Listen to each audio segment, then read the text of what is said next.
Ave Maria, cheia de graça, o Senhor é convosco. Bendita sois vós entre as mulheres, e bendito é o fruto do vosso ventre, Jesus. Santa Maria, Mãe de Deus, rogai por nós, pecadores, agora e na hora de nossa morte. Amém. 38º dia do nosso retiro quaresmal.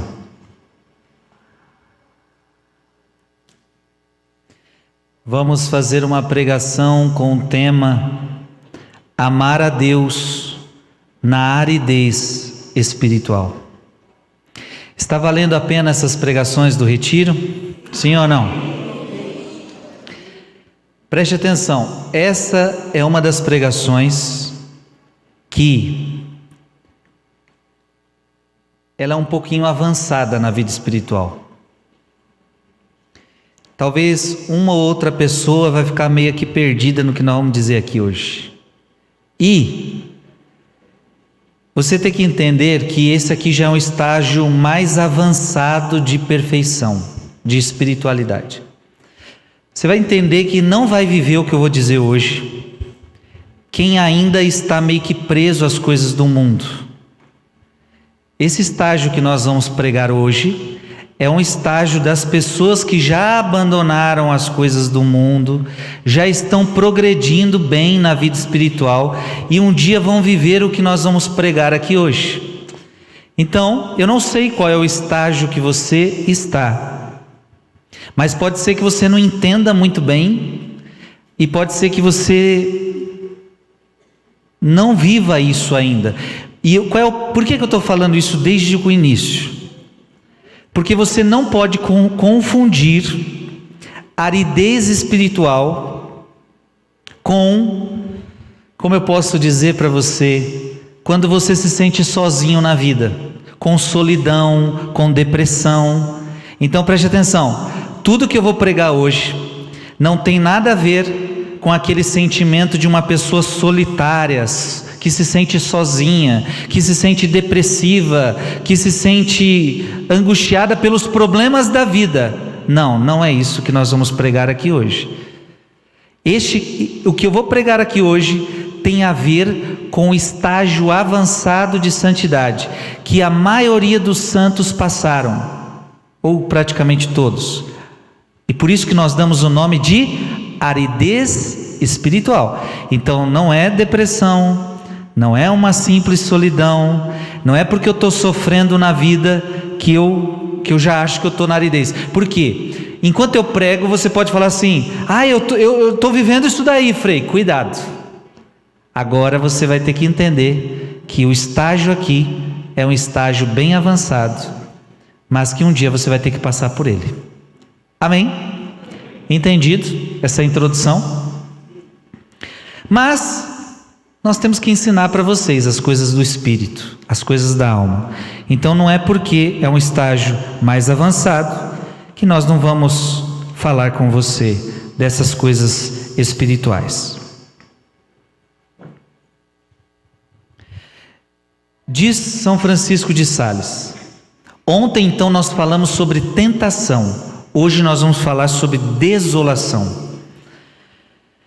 São Francisco de Sales diz: é um erro estimar as devoções pelas consolações que sentimos. Já começa dando um ensinamento precioso, preste atenção. E vamos falar de uma devoção que nós estamos fazendo juntos. Qual é a devoção aqui? Rosário. Nós todos estamos acordando às 4 horas da manhã para rezar, não é? A maioria de vocês. Hoje, por exemplo, foi uma benção. Só que preste atenção. O rosário é uma devoção, sim ou não? Aí hoje, vamos falar de hoje. Hoje nós tivemos a presença do Padre Marcelo Rossi, foi aquele rosário lindo, maravilhoso, todos são. Aí hoje foi, nossa, foi maravilhoso, nós cantamos, sentimos a presença de Deus, sim ou não? Sim. Sabe qual é o problema? O que a gente não pode? É buscar rezar o rosário para sentir o que a gente sentiu hoje. Dá para entender, sim ou não? Eu não rezo o rosário para sentir emoção. Eu não posso rezar o rosário para sentir, porque senão eu posso me apegar ao sentimento que o rosário me dá. Sabe qual é o problema disso? Um dia pode acontecer que você está rezando o rosário e você já não vai sentir aquilo que você sentiu hoje. E aí o que pode acontecer? Porque já não estou sentindo mais, eu desanimo de rezar. Então você reza o rosário não porque você sabe da importância do rosário, mas você reza o rosário porque você tinha apego a sentimentos do rosário. Dá para entender, sim ou não? Então essa pregação é fundamental para a vida espiritual. A verdadeira devoção segundo o caminho de Deus consiste em ter uma vontade determinada de realizar tudo que é agradável a Deus. Então eu rezo o rosário porque Deus pediu para fazer isso, porque Nossa Senhora está falando nas aparições. Então eu rezo porque eu sei da importância. Não importa se eu vou sentir ou vou deixar de sentir. Neste sentido, tem muita gente que erra. Por exemplo, ela vai atrás da missa que atrai sentimento. Tem gente que só quer ir na missa de padre X e de padre tal, porque a missa do padre velhinho da minha paróquia eu não sinto nada. Está errado. Missa é missa em qualquer lugar, com qualquer padre, e você não precisa sentir nada. Por que será que às vezes uma missa de cura e libertação enche mais do que uma outra missa? Será que não é, algumas pessoas, será que não é porque estão buscando alguma coisa sentimental naquela missa? Porque toda missa é de cura e libertação. Por que naquela eu vou? Claro, tem uma pregação diferente, tem vários fatores, tem o Santíssimo. Não é que eu não estou criticando a missa de cura e libertação, até porque também é fácil. Mas você não pode ir atrás da missa pelo sentimento que ela te dá. Você não deve ir atrás do rosário pelo sentimento que ele te dá. Você deve ir para a missa porque a missa é agradável a Deus. Dá dando para entender? O Deus Todo-Poderoso costuma usar a aridez para aproximar mais dele suas almas queridas. E aí o que acontece? Deus pode te dar aridez. Sabe o que é aridez? Sabe o sentimento gostoso que você sentiu hoje no rosário? Sim ou não? Imagina se Deus tirasse de você todo o sentimento que você sentiu, Ele tira. Aí vem Padre Marcelo, pode estar Frei Gilson, pode vir um Papa e você não sente nada. Quem está tirando isso de você é o diabo ou Deus? Deus. Deus vai tirar de você todo o sentimento e vai te deixar desolado. O que significa isso? Você não mais percebe as consolações de Deus. Por que você sentiu hoje a presença de Deus? Porque você foi consolado por Deus. Deus te consolou, você viu o céu, você fez a experiência do céu, você recebeu consolação do alto, aí você fica todo inebriado. Agora, e se Deus começa a te desolar e você não consegue mais sentir as consolações? E aí? Você está preparado para viver isso um dia? Quando Deus te tirar os sentimentos, quando Deus te deixar desolado, é a melhor hora para Ele ver se você o ama de verdade. Quando Deus pretende atrair uma alma ao seu amor perfeito, Ele se esforça para separá-la de toda a afeição aos bens criados. Então a primeira coisa, se Deus quer que você o ame, Ele quer que você saia dos bens, Ele quer que você deixe esse mundo. Então o primeiro passo é deixar o mundão, é deixar as afeições mundanas, é deixar tudo.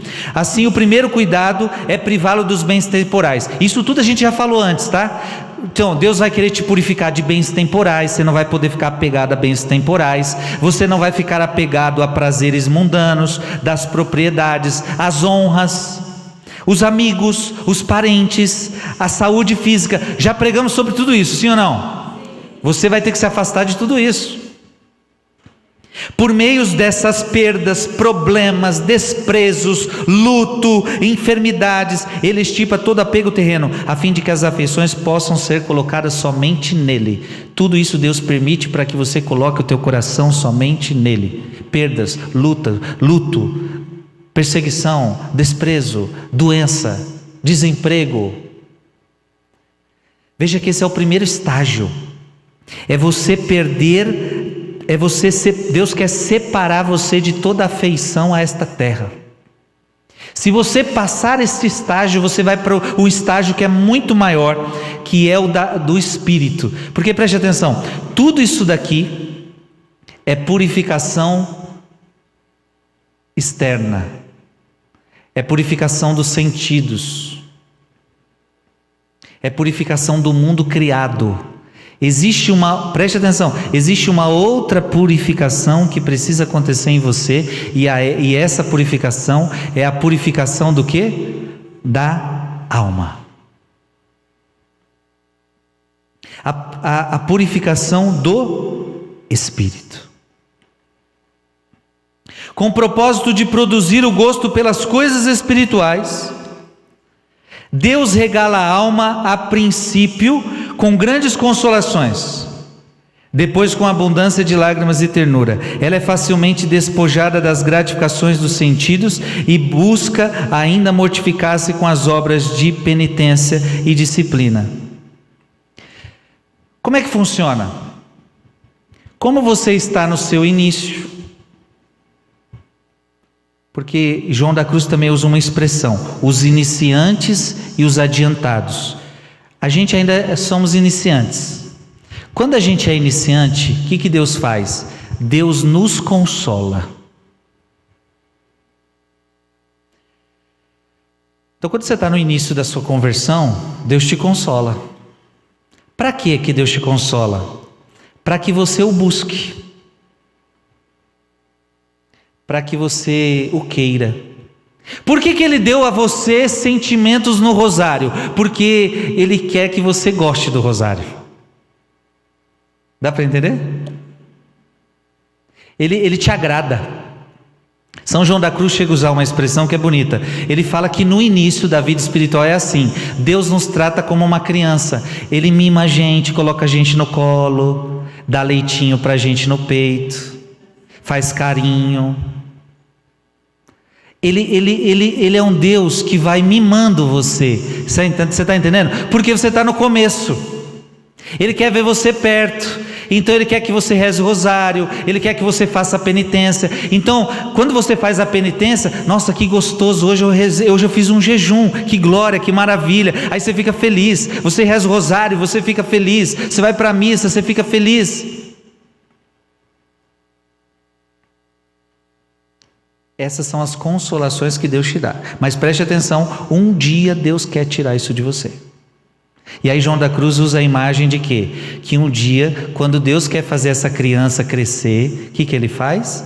Tira a criança do colo, e a criança agora não vai ter mais leitinho, não vai ser mais mimada, e agora vai ter que andar com as suas próprias pernas. E aí São João da Cruz diz que é nessa hora que a gente faz birra, porque a gente está com saudade do colo, do leite e do carinho.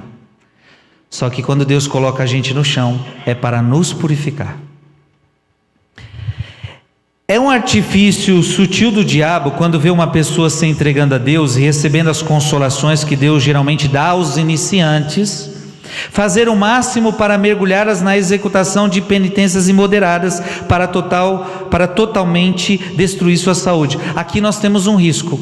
Como você gosta tanto de fazer penitência porque você é consolado, você tem o perigo nessa hora, os iniciantes, eles têm o perigo de fazer penitências imoderadas. O que é uma penitência imoderada?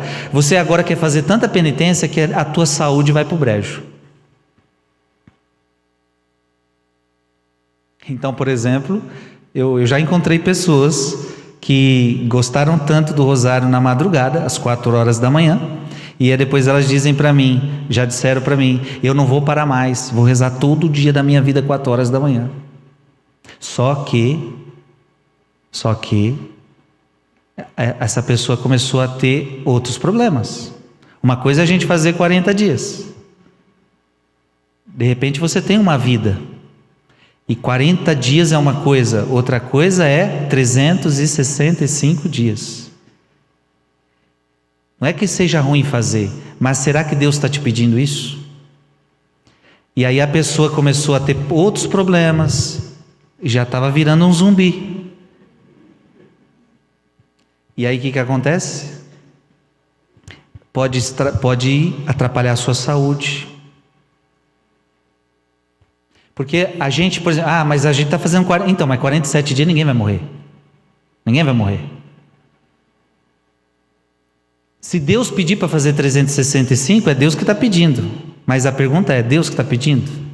Porque se Deus pede, a saúde não vai embora. Mas o problema é quando a pessoa quer fazer. Ela quer tanto, é porque ela está sentindo tanto. É a mesma coisa que a pessoa que faz jejum. Eu fazer jejum só sexta? Não, eu quero fazer a semana inteira. Ok, calma. Você precisa comer também, né? Mas quando a pessoa está no início, ela tende a ir aos exageros. Mas não é porque ela ama Jesus, é porque ela quer sentir tudo aquilo. Você está entendendo? Esse é o perigo. Porque os santos eram muito penitentes, mas eles não iam para a penitência porque sentiam. Depois, por causa da fraqueza corporal, aí depois vai ficar tão fraco que não desistirá não só das mortificações, mas da oração, da comunhão, de todos os exercícios de devoção e eventualmente afundando em um antigo modo de viver. Veja que foi a astúcia do diabo. O diabo que falou para essa pessoa, faz mais jejum. Ei, eles vão parar de rezar rosário às 4, reza aí todo dia. É o diabo que sugere, porque o diabo sabe que você vai perder a saúde, e depois que você perder a saúde, você vai desanimar, e vai chegar uma hora que você não vai nem mais querer rezar, não vai querer mais comungar, e vai voltar à vida de antes ainda. Olha como o diabo é sutil. Você entende que até o diabo pode mandar você jejuar? O diabo pode pedir para a gente acordar às 4 da manhã? Porque a gente tem que acordar a gente tem que fazer penitência quando Deus pede para a gente, não por capricho. E não por orgulho. Todo mundo me faz essa pergunta: como começou esse negócio de 4 horas da manhã? Primeira coisa que passou na minha cabeça: isso é loucura minha, Jesus? Não pode ser algo meu. Não pode ser algo meu. E pelo fruto você conhece se foi algo meu ou não. Pelo fruto. Mas você pode ter certeza, se fosse algo da carne, já teria ruído. Sim ou não? Se fosse algo da carne. Inclusive muitos que ouviram eu partilhar lá nos inícios, pensam, isso aí deve ser tudo carnal, isso daí não vai dar certo, isso aí vai cair por terra. E de repente a gente vê coisas estrondosas acontecendo. Só que a gente teve que ouvir Deus para entrar num equilíbrio. Porque eu também não posso agora me empolgar com números, me empolgar com gente, porque eu podia falar, não, agora vamos fazer mais, porque o povo está animado. Não posso, não é isso, não é brincadeira. A gente não pode, senão o diabo, entra. A gente tem que fazer o que Deus pede. E por causa dele. Não por causa de fama, sucesso ou por causa de sentimento. Nós temos que fazer por amor a Deus. Estamos fazendo penitência por amor a Deus. E se não for por amor a Ele, nós temos que cancelar isso hoje. Por isso, o diretor deve ser muito sóbrio em permitir mortificações àqueles que estão apenas entrando na vida espiritual e que desejam praticar mortificações corporais. Exorte-os a praticar a mortificação interior, suportando pacientemente as afrontas e as contradições, obedecendo aos superiores, refreando as curiosidades dos olhos, dos ouvidos e assim por diante. Então o que acontece? Para que a alma não caia nesses escrúpulos e nessas penitências imoderadas, às vezes ajuda o diretor espiritual, o conselho de um padre, né? O conselho de um padre. E aí o que o padre deve orientar para uma alma que quer fazer penitência de tudo? Ela quer fazer uma semana de jejum, ela quer madrugar todo dia. O padre tem que falar: não, filho, começa. Porque qual é o perigo? Começa primeiro fazendo as penitências interiores. Porque às vezes a gente quer ir logo para o exterior. Primeiro tem que ser a penitência interior. Então primeiro, faz a penitência dos seus olhos.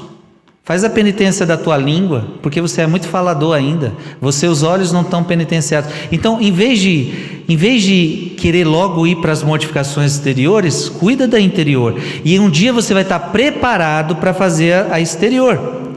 Diga-lhes que quando estiverem adquirido o bom hábito de praticar essas mortificações interiores, estarão suficientemente perfeitos para proceder às mortificações externas. Eu me lembro quando eu era menino, sou menino ainda, mas aquele 14 anos, 14, 15, eu me lembro que eu queria fazer penitência, eu queria fazer vigília. Sabe aquele agora que você se converte, você quer fazer tudo? Eu lembro que até milho eu queria me ajoelhar no milho. Era as loucuras dos inícios. E Deus depois vai dando discernimento, maturidade para a gente. É um grave erro dizer que as mortificações externas têm pouco ou nenhuma utilidade. Agora preste atenção, pode ter muita gente, você pode encontrar até gente de igreja, você pode encontrar até padre, você pode encontrar muita gente dizendo assim: esse negócio de mortificação é besteira. Você fala: eu estou acordando todo dia às 4 da manhã, pode ser que alguém diga para você que isso é besteira. Não precisa disso. Você pode encontrar até padre dizendo isso para você. Aí alguns dizem assim: mortificação, a própria vida já é uma mortificação. O teu casamento já é uma mortificação. Não, peraí. É um erro grave dizer que também mortificação exterior não tem utilidade. Sem dúvida, a mortificação interior é o mais necessário para a perfeição, porque eles vão alegar assim: não, o mais importante é a mortificação interior. Beleza, a gente já sabe disso, mas a mortificação corporal também é importante. Diga comigo: a mortificação interior é a mais necessária, mas a mortificação corporal não deixa de ser importante. Mas segue-se daí que as mortificações externas sejam, mas não se segue daí que as mortificações externas sejam desnecessárias. Dizer que a interior é mais importante não significa que as externas são desnecessárias. São Vicente de Paulo declarou que quem não pratica mortificações externas não será mortificado nem interior nem exteriormente. Então, gente, é preciso sim fazer mortificação. Então, acordar às 4 horas da manhã é uma mortificação, fazer jejum é mortificação, deixar de ver uma rede social que você está viciado é mortificação externa, parar de comer aquele doce que você é mortificação externa. Tem muita mortificação que a gente pode fazer. Às vezes dormir no chão duro, tomar um banho gelado, são mortificações externas, necessárias às vezes. E São João da Cruz, o grande doutor, declarou que o diretor que desprezava as mortificações externas não era digno de confiança, ainda que fizesse milagre. Então, se algum padre falar para você que esse negócio de mortificação externa é besteira, ele não é digno de confiança. Sabe o que significa? É porque você, padre, não deve fazer mortificação. E aí ele não vai pedir. Eu estou usando João da Cruz, graças a Deus é ele, não é eu que estou falando. Se alguém falar que eu que estou falando para os padres, não. João da Cruz está dizendo, diretor espiritual, e nessa época diretor espiritual eram os padres. Declarou que o diretor que desprezava as mortificações externas, diretor padre que diz, não precisa ficar fazendo jejum, não precisa ficar fazendo penitência. Se algum padre ou qualquer outra pessoa disser isso para você, não é digno de confiança, ainda que faça milagres. Quer ser santo, vai ter que fazer penitência externa, sim. Mas aqui nós estamos te orientando o jeito certo de fazer, porque o diabo também entra aí.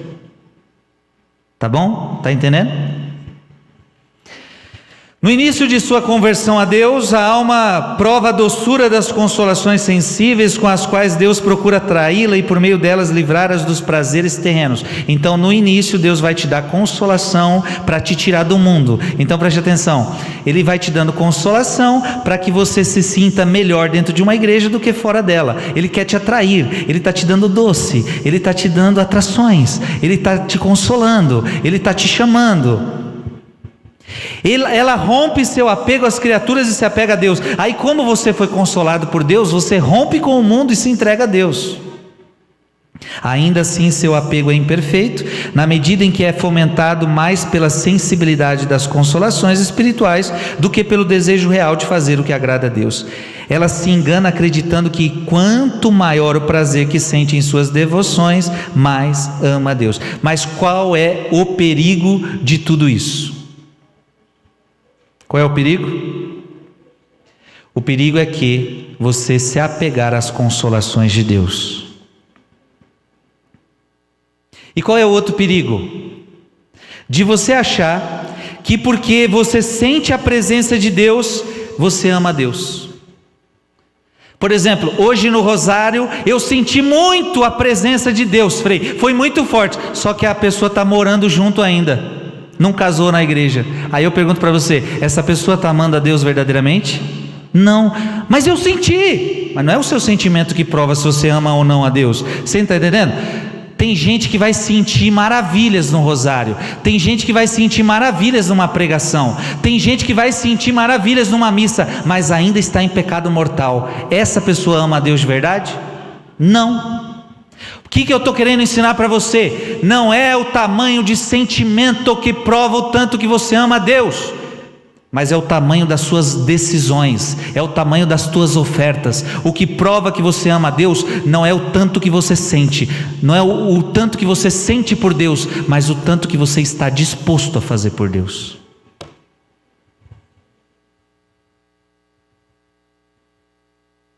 Quem está no pecado mortal pode também sentir coisas gigantescas por Deus, mas ele não está disposto a largar aquele pecado.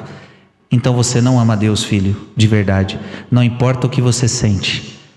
Nem todo aquele que me diz Senhor, Senhor entrará no reino dos céus, mas aquele que faz a vontade do meu Pai. Amém? Você está entendendo, sim ou não?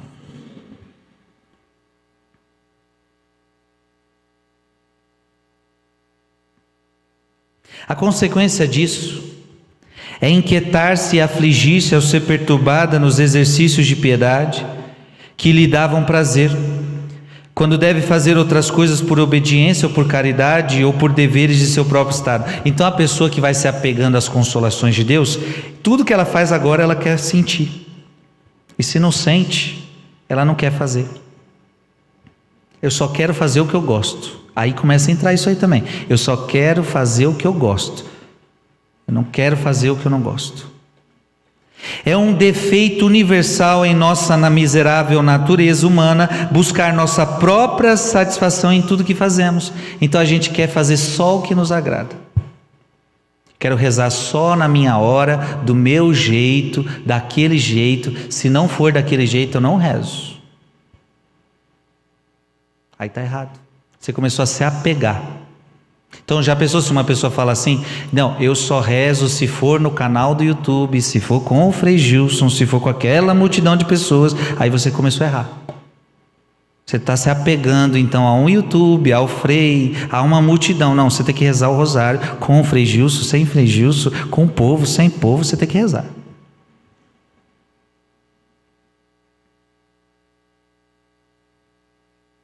Ou ainda, quando não encontra mais esse doce prazer de devoção em seus exercícios, o abandona ou os diminui, e continuando a diminuir-os dia a dia, finalmente os omite inteiramente. Então, se esses sentimentos começam a sair de você, você já não sente mais nada quando você reza, você pode começar então a abandonar aquela oração, porque você já não sente mais nada.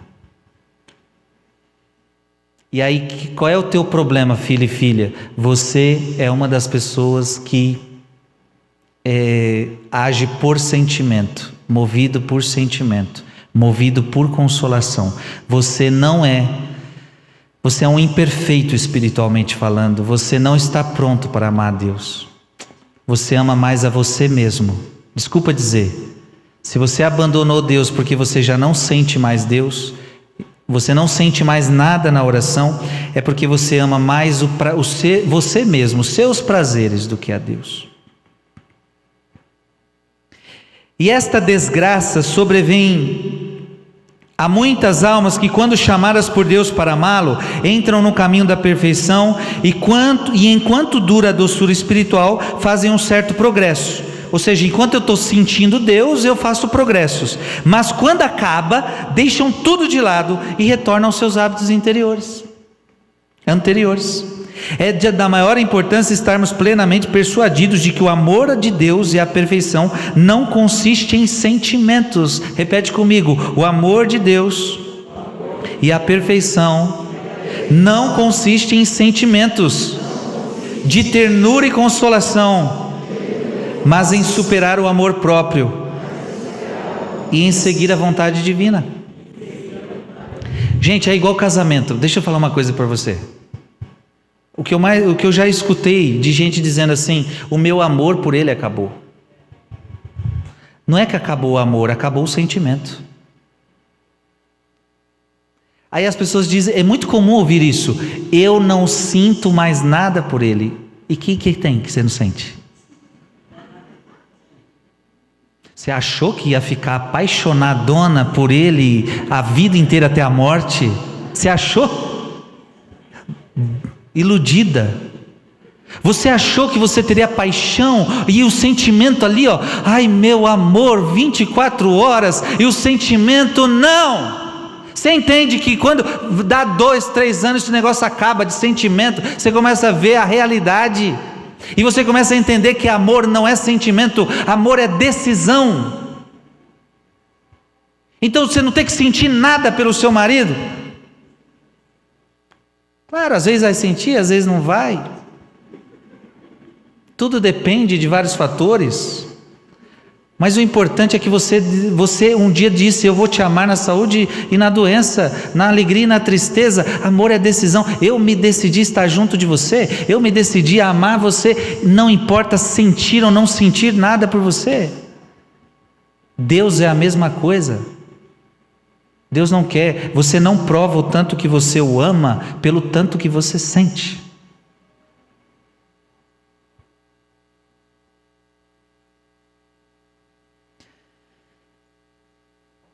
Dizia São Francisco de Sales: Deus é tão digno de nosso amor quando nos consola, quando nos faz sofrer. Deus é digno de amor quando te consola e quando não te consola. Você tem que amar Ele quando Ele te consola e quando Ele não te consola. É igual ao casamento, você tem que amar Ele quando Ele é bom com você e quando Ele é mal com você. Não é, você só não ama Ele quando Ele é bom com você, você ama Ele também quando Ele é mal com você. Você não ama Ele só quando Ele está com saúde, também quando Ele está doente. Em meio a esses consolos, não requer nenhum grau notável de virtude renunciar aos prazeres sensuais e suportar afrontas e contradições. A alma, em meio a essas doçuras, pode suportar todas as coisas, mas essa resistência vem com muito mais frequência desses consolos sensíveis do que da força do verdadeiro amor a Deus. E aí preste atenção, quando você é muito consolado por Deus, você é disposto a tudo. Quando você está sendo consolado por Deus, você é disposto a tudo, a largar o pecado, a fazer de tudo, porque é tanta consolação, é tanta glória, você está no auge, você está no fogo. E aí tem que largar isso, vamos largar isso, tem que fazer aquilo, vamos fazer aquilo. Você é capaz de tudo. Por isso o Senhor, com o propósito de dar-lhe um fundamento sólido na virtude, se afasta de você e priva daquela devoção sensível, para que possa livrar de todo apego ao amor próprio, que era alimento para tais consolações. Então, quando você está sentindo Deus, você é capaz de abandonar o mundo, né? Agora, e se eu tirar essa consolação de você? E se eu tirar esse sentimento de você? Aí vai ficar mais difícil de largar o mundo, porque agora você não está sentindo mais nada.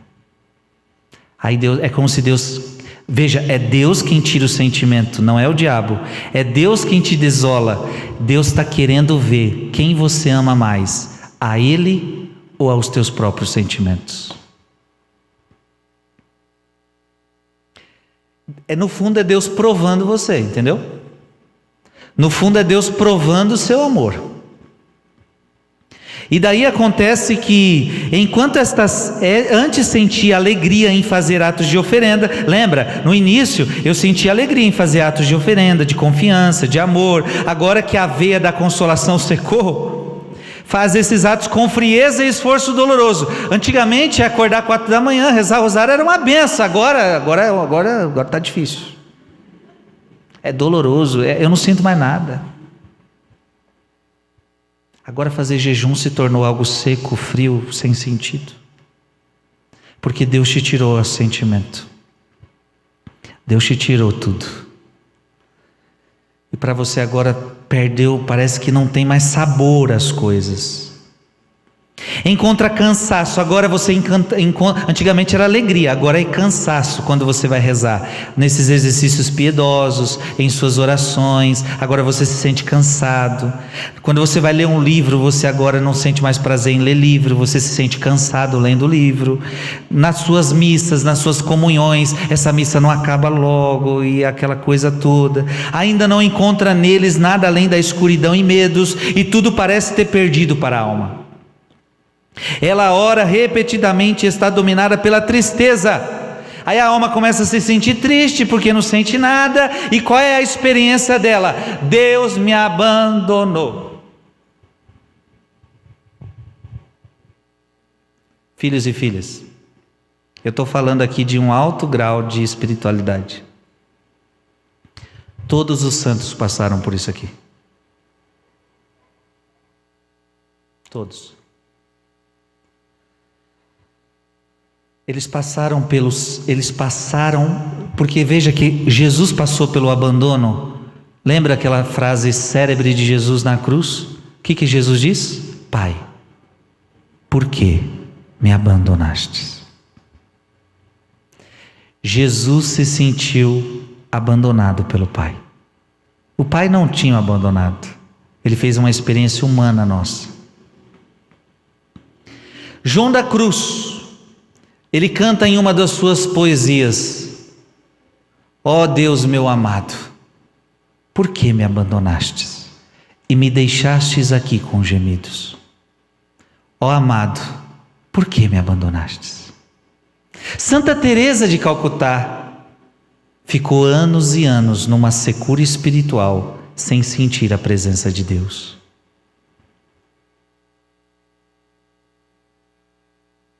Eu sempre me confundo se é Terezinha ou se é a Teresona, mas uma das duas ficou anos sem sentir a presença de Jesus na Eucaristia, comungava e não sentia Jesus.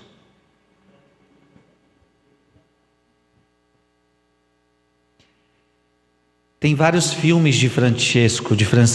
Eu gosto de um que se chama Francesco, que é a Clara contando a história dele. Eu amo aquele filme. E naquele filme de Francesco, quando ele está no auge da sua dor, a gente vê ele sumindo para as montanhas, sozinho, sem seus irmãos, todo mundo criticando ele, a igreja criticando, todo mundo apunhalando, e ele não sente a presença de Deus, ele se sente abandonado por Deus, e ele começa a gritar nas montanhas: parla, Senhore! Ele fica dias assim, chuva, frio, e ele: parla, Senhore! Fala, Senhor! Porque Deus não falava com ele. Parece que o sentimento era de abandono. Parece que Deus já abandonou você, não fala com você. Mas veja, não estou falando que é depressão, não estou falando que é solidão. É que Deus quis abandoná-lo mesmo, para ver se Francisco ama.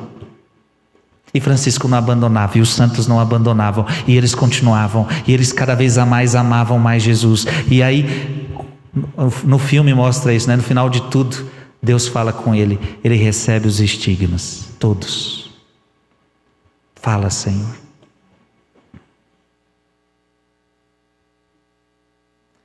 Então, a desolação é a experiência do abandono de Deus. Não é bom rejeitar as consolações divinas. Vamos então rejeitar as consolações divinas? Não. Como alguns místicos, alguns falsos místicos aconselham, vamos recebê-las com gratidão, mas tenhamos cuidado de não nos estabelecermos nelas e buscar prazer nesses sentimentos de ternura espiritual. São João da Cruz chama isso de gula espiritual, que é falha e desagrada a Deus. Ou seja, se a consolação pode fazer mal à minha alma, então não quero mais consolação. Não, se Deus está te dando consolação, aceita a consolação. É Deus que está te dando, mas não se apegue a ela e não queira mais, porque João da Cruz chama o querer mais de gula, gula espiritual. O que é gula? Não é quando você come o suficiente, só que aí você quer sentir mais prazer e você come além do necessário.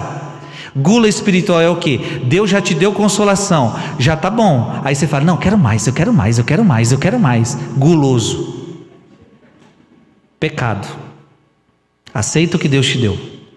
Gula espiritual.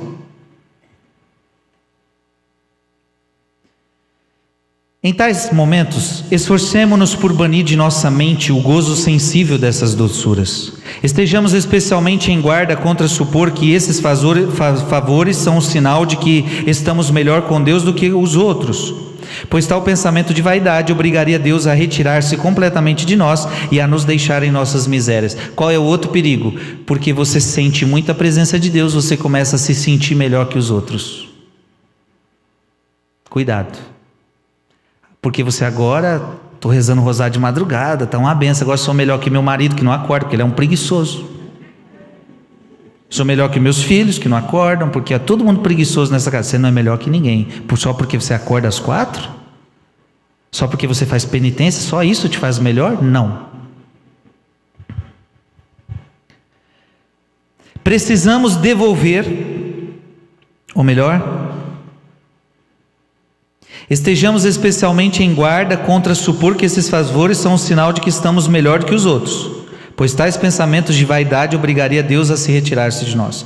Precisamos devolver o mais fervoroso agradecimento a Deus, porque tais consolações espirituais são dons e sinais de generosidade divina para com as nossas almas, muito maiores do que todas as riquezas e honras deste mundo. Se você for consolado por Deus, agradeça a Ele, é dom dele, não tem mérito seu. Não é porque você é o melhorzão que Ele está te dando isso, entende?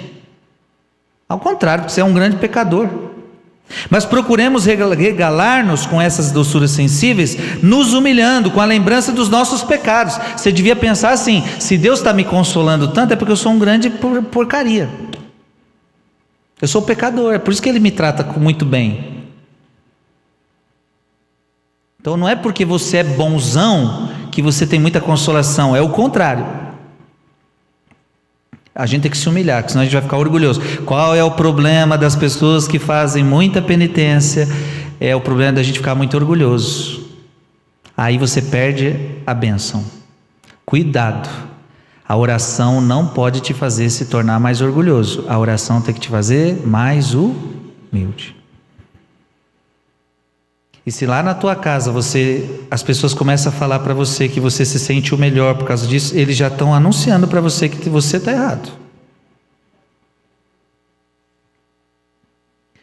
Quando uma alma está moralmente certa de estar na graça de Deus, embora possa ser privada dos prazeres mundanos, bem como daqueles que vêm de Deus, fica satisfeita com seu estado, consciente de amar a Deus, de ser amada por Ele. Mas Deus, que deseja vê-la purificada e despojada de toda satisfação sensível, para uni-la inteiramente a si por meio do amor puro, o que faz?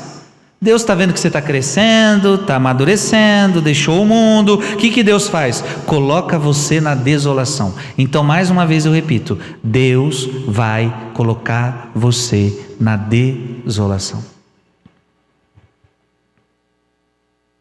Que é mais dolorosa de suportar do que as mais severas provações, sejam internas ou externas. Fique em um estado de incerteza se está na graça de Deus ou não, e na densa escuridão que a envolve. E essa desolação é o que? Você não sabe se você está na graça de Deus ou não, você fica na dúvida se você está na graça dele ou não, você parece que Deus te abandonou, você vai ficar meio numa escuridão terrível. Aí João da Cruz chama até um termo, noite escura. Você fica numa noite escura, você fica numa aridez, você não sente nada, você fica naquela... Gente, é terrível. Está com vontade de viver isso? Eu creio que não, né?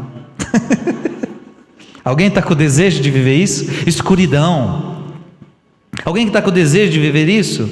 Incertezas. Mas precisa, tá? Eu sei que você não quer. Não precisa, você não tem que fazer nada para viver, é Deus que vai te colocar, não tem o que você faça, você só tem que seguir seu caminho, é Deus que vai te colocar nesse estado. Por que é Deus? Uma hora Ele está do seu ladinho, pegando a sua mão, colinho, de repente Ele vai te colocar no chão quando você nem viu. Tchau. Parece não haver perspectiva de encontrar Deus cada vez mais. Além disso, Deus às vezes permitirá que seja assaltada por violentas tentações. E para piorar, você ainda vai ser tentado com tentações sensuais, acompanhadas por fortes tentações do sentido ou pensamentos de incredulidade, de desespero e mesmo de ódio a Deus. Meu Deus! A pessoa, quando está desolada, Deus ainda pode permitir que você seja tentada na sua castidade de uma forma terrível. Teve monges que no deserto, gente, deserto, sem nada, não tem nada, e o monge lá sozinho, não tem mulher nenhuma, e de repente ele começa a ver mulher para tudo que é lado. É a tentação. Ele não tem contato nenhum com o mundo externo, mas não adianta, Deus quer ver, o diabo vai te tentar com prazeres sensuais, e também até pensamentos contra a fé. A pessoa, como ela não sente mais nada, ela começa a duvidar de Deus, ela começa a duvidar da fé. Me parece que Madre Teresa de Calcutá passou por isso, questionar Deus mesmo, passou por uma noite escura, uma santa questionando a fé. Imagina, você passa por um momento de noite escura tão grande que você começa a pensar: será que Deus é tudo o que eu imaginei? Será que eu não vivi uma farsa a minha vida toda? Você começa a se questionar. É tudo tentação, forte e pesada. Parece-lhe ser rejeitada por Deus, que não ouve mais suas orações. Como por um lado as sugestões dos diabos são veementes e os movimentos de concupiscência são excitados, e por outra a alma se encontra nesta grande escuridão. Ela não consegue mais distinguir suficientemente se a resiste adequadamente ou cede às tentações, embora sua vontade recuse resolutamente todo consentimento. Seus temores de ter perdido a Deus aumentam muito, e por sua fantasia e infidelidade na luta contra as tentações, ela se considera merecidamente abandonada por Deus. A mais triste de todas as calamidades parece ter acontecido a ela. Não pode mais amar a Deus e ser odiada por Ele. Ela acha agora que Deus a odeia, ela acha que Deus a abandonou, ela já não sabe se ela está sendo fiel, ela acha que ela já está em dúvida se ela está caindo em pecado ou não, ela está perdida, porque Deus parece que se foi. Quando uma alma que ama a Deus se encontra neste estado, não deve perder a coragem, nem aquele que a dirige deve ficar alarmado. Esses movimentos sensuais, essas tentações contra a fé, esses sentimentos de desconfiança e aqueles ataques que incitam a odiar a Deus, são medos, são torturas da alma, esforços do inimigo, mas não são voluntários e, portanto, não são pecados. Veja, mas a alma é santa, ela não está pecando. Só que ela está tão confusa que ela acha que ela está. Porque ela não está decidindo pecar. Os pensamentos vêm, aquilo que a gente pregou um pouco ontem, as tentações.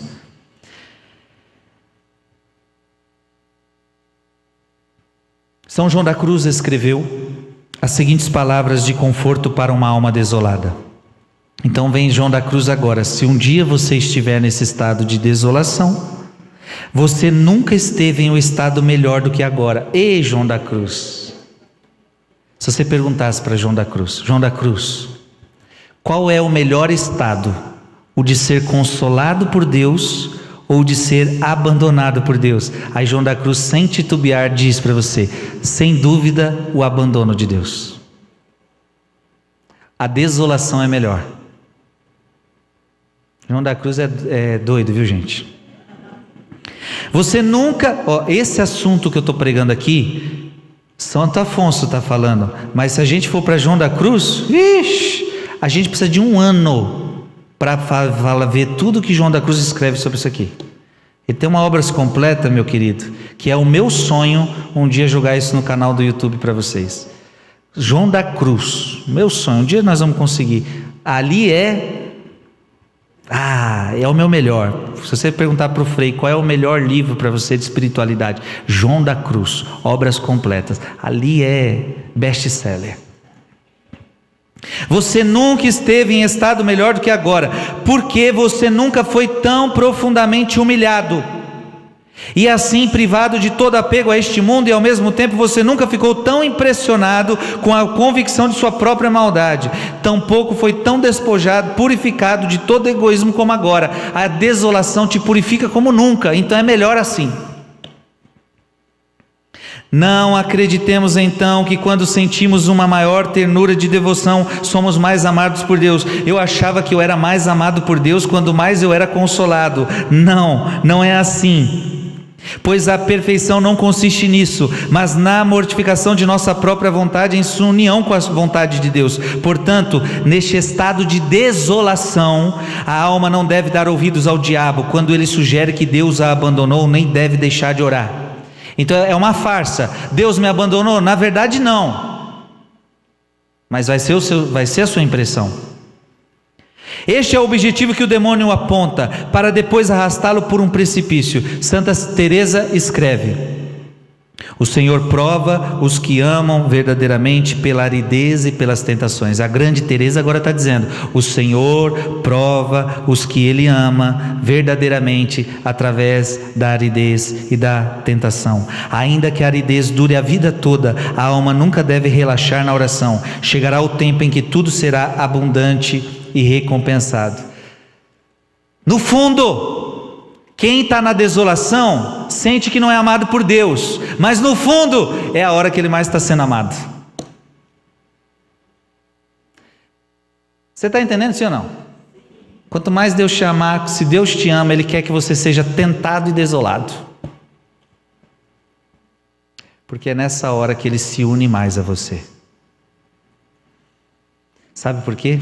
É na desolação que você prova: eu não estou aqui, Jesus, por causa de sentimentos, eu estou aqui por causa de Ti. Eu não preciso sentir nada, eu não rezo porque sinto, eu rezo porque Te amo. Ah, que amor! Só que para a gente fazer isso, a gente tem que ralar muito. Temos que ralar muito.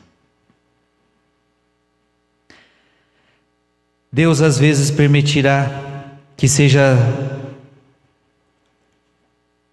querer a alma ter a certeza de estar na graça de Deus, ou de que isto é provação e não abandono de Deus, será inútil e talvez causa da maior inquietação, pois Ele não quer que ela saiba. A alma vai ficar inquieta, estou na graça de Deus ou não estou, porque parece que eu estou sentindo nada, eu não consigo decifrar se eu estou no caminho ou não. Olha, ela fica perdida. Deus não quer que você saiba. Deus quer que você se abandone. Deus quer que você faça a sua parte, que é orar, orar, orar, orar, orar, orar. Rezar, rezar, rezar, rezar. Faça a sua parte, cumpra os mandamentos, faça o que tem que fazer e não se preocupe em que estágio você está. Isso não compete a você. Deus não quer que você saiba. Porque se você souber, você pode se orgulhar. Se você perguntar, Frei Gilson, qual é o estágio que eu estou, que você está? Sei lá, e não quero saber.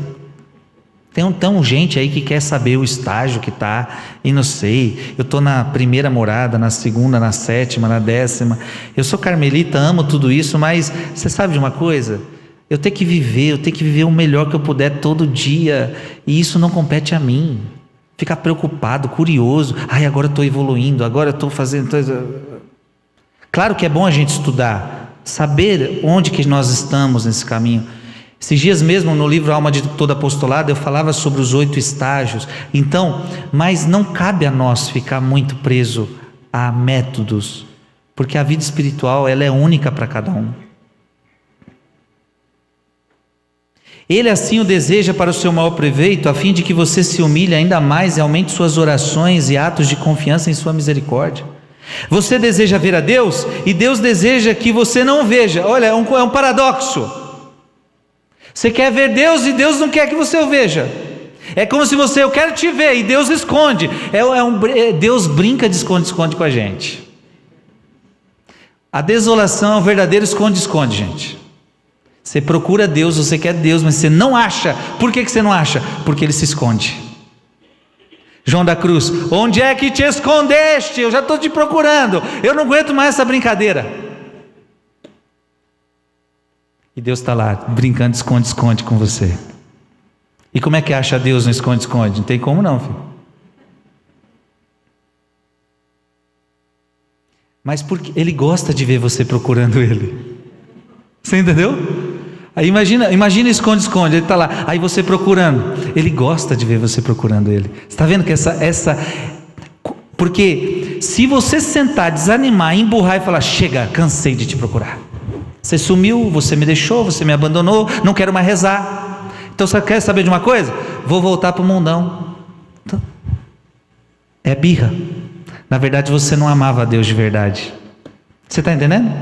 A desolação então é Deus se escondendo de você, porque Ele gosta de ver você procurando Ele. Aí você vai procurando Ele, e quanto mais você procura, mais você ama. Quanto mais você procura, mais você ama.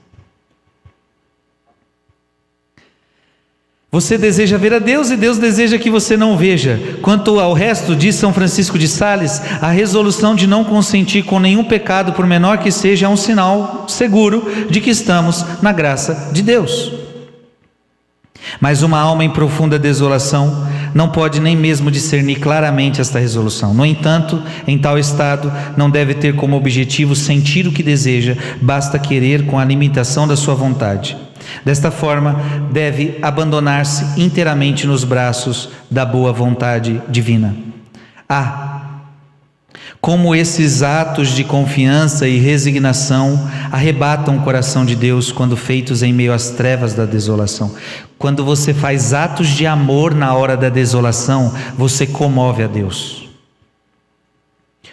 Porque Deus sabe que você está desolado, e se você mostra para Ele atos de muito amor, você toca o coração de Deus de uma forma absoluta. Confiemos simplesmente em um Deus que, como diz Santa Teresa, nos ama muito mais do que nós mesmos. Tenha certeza de que quanto mais são aflitas na vida presente, tanto mais serão consoladas na eternidade. E olha o presente aqui, quanto mais desolação aqui, mais consolação no céu. Então, se a gente fosse esperto, a gente pedia isso, mas cuidado, hein? Segundo as muitas dores que experimentou meu coração, as tuas consolações alegrarão minha alma. Os santos de quem a igreja canta são precisamente essas pedras escolhidas, que são reduzidas à forma e beleza pelas tentações, medos, trevas e outros tormentos internos e externos, até que finalmente sejam feitos dignos de serem entronizados no abençoado reino do paraíso. Santo Afonso termina dizendo: tudo que eu narrei para vocês é a vida dos santos. Passando por este caminho de desolação, os santos se preparam para o grande dia de receber a maior consolação de todas no paraíso. Este assunto aqui foi alto, não foi? Talvez você está longe de viver isso aqui. Mas se você continuar avançando, você vai começar a viver isso aqui. Amém? Deus vai te colocar. Só que assim, eu quero que você também entenda o seguinte: isso que eu estou pregando não é algo só para santão não, tá? Não vai pensando agora que isso aqui só vive um Padre Pio, só vive um Francisco de... Não. Isso daqui é um caminho que Deus quer te tirar do estado de principiante e te colocar no estado de mais adiantado, você entende? Então não pensa que isso aqui é um caminho só para os santos poderosos, não. Isso aqui é um caminho muito fácil de você entrar. E Deus quer que você entre. Agora é claro, quanto mais santo você se torna, essa desolação ela vai se tornando maior, ela vai se tornando mais forte, aí que está a diferença. Quanto mais santo você vai se tornando, quanto mais você vai crescendo, aí a desolação pode ser mais forte. Mas você vai começar a viver isso aqui. Em breve. Se você colocar todas as pregações em prática que a gente pregou aqui, em breve você já está vivendo isso aqui. Amém? Meus queridos, nós terminamos essa pregação. Glória a Deus. Diga comigo: Senhor Jesus, eu quero pedir tua graça para que o Senhor me prepare para esta desolação. O dia que o Senhor vai se esconder de mim. Mas eu sei que o Senhor nunca me abandona. Eu quero estar preparado para esse dia. E hoje aprendi algo precioso. Que eu não posso me apegar aos sentimentos de Deus. Eu não posso me apegar às consolações de Deus. Eu tenho que me apegar somente a Ti. Mesmo que eu não sinta nada. Amém. Obrigado, Jesus.